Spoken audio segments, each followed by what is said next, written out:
What is the Democratic Party's big weakness? Maybe that's too big of a question, but what I'm trying to do is follow the thinking of Mark Lilla, who published a book called The Once and Future Liberal in 2017. And in this book, he's writing it right after Donald Trump became president in the United States.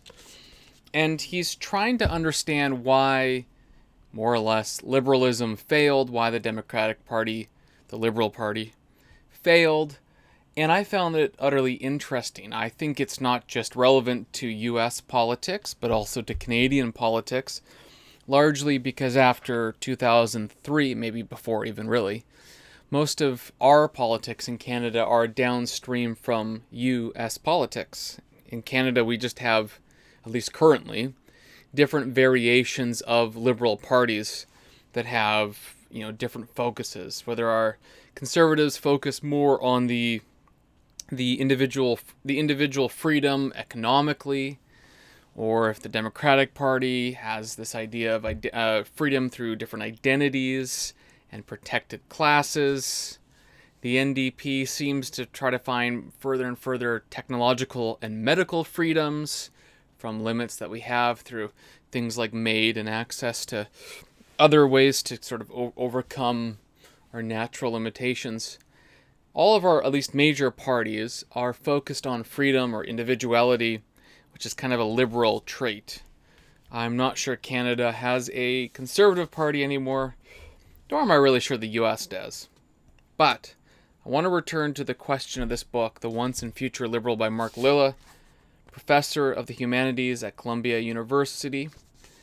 And the answer that he has to the Democratic Party's big weakness is more or less that they have no positive vision for the common good, no common vision for what makes Americans Americans. And instead, the Democrats, the liberals, have focused so much on identity politics, identity consciousness, that by definition they can't be united. For if you go to school or you view your whole life around your personal identity, you are the X, you are a Y, other people are Z or A or B or C, you're just this one little thing, and you retreat into yourself, the sort of inward turn. Whereas, by contrast, in the older view of having a sort of common shared vision for the world around you that included duty and going somewhere together, you would have a sort of a uniting vision. But he argues the Democratic Party has no uniting vision. What unites them? They're just reactionary. They don't like Donald Trump, and they react against that. But there's no common thing that unites them. He says that the Republicans since 1980, with the election of Ronald Reagan, do have a unifying principle. He lists them all, but some of them are familiar. Things like, we are Americans first, there's small government, greater freedom, all this kind of stuff. There's a very sort of positive vision and positive goal. Maybe a destiny is a word you have. But the Democrats don't really have that. They don't really have a we, the people. They have a sort of I and my own identity. And what makes this more complicated is that, conservatives, Republicans in the U.S., started creating their own institutions of learning, their own think groups, their own whatever in the U.S. While conservatives started to form those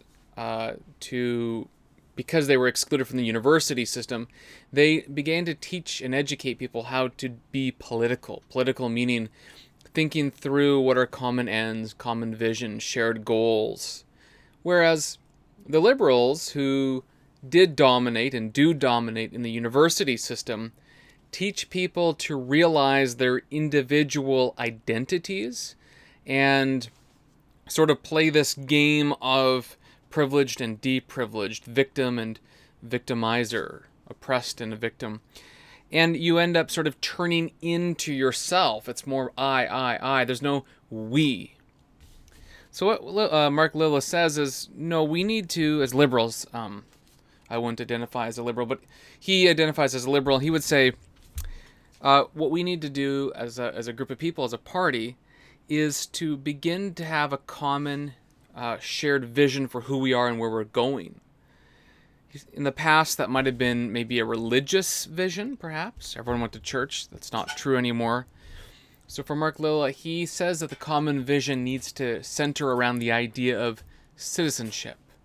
We all share something. There is a we the people. There is a common bond by being citizens of one country. And from that shared political identity, he advises liberals to have very particular ideas that can galvanize people so that they can begin to, I suppose, win again.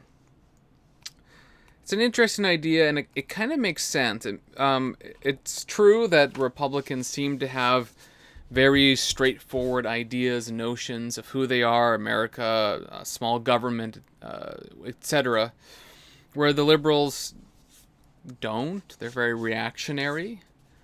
Now Lilla argues that since Donald Trump, that's changed. Donald Trump kind of used the language of Reaganism and has kind of reorganized it all. And there was a sort of new dispensation of politics. Maybe that's true. That's sort of beyond my pay grade, beyond my ability to know.